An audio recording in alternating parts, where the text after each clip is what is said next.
Mr. President, njagala ofuna katebe otule owulire bye ŋŋamba. Bino bye ŋŋamba saba Katonda bikutuke ku mutima. Ensonga z'okwanjula zituuse. Nkyalinze kubanga mwalaba nateekayo ekiwandiiko kyange, nateekayo demand notice era yatuukayo nerisiibingibwa bulungi mu ofiisi ya chairperson digo nagifuna bulungi. So nkyalinze nga bwe ndi nti ndi muyimbi, ebiseera ebisinga omuyimbi ne studio twawukana nnyo.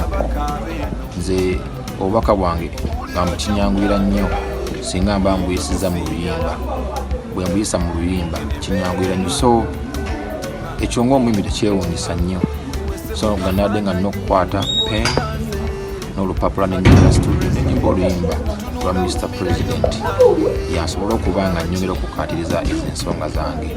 Ekiro nga tonneebaka osabaani ofuna otya otulo nga balala bakaaba eno, owulira otya munnange ng'eno tufa enjala. Eno embeera yatusobako dda. It's a message to you Mr. President. Mr.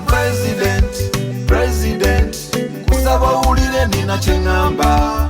Wabuli ekiri mu luyimba kyanvudde ku mutima, gamba nti kwe kunyolwa kwendimu, eyo embeera gyendimu. Buli kye nayogeddeko ekigambo kyamba kyeyo kyempulira ku mutima nga nze omuntu.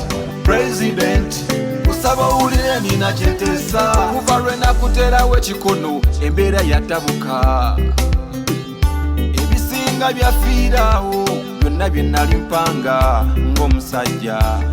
Eyo si nsonga naye ninawo akasente kemanjeeyo nga kano nakakolerera kyenva nyimuse muzeeyi kantaase.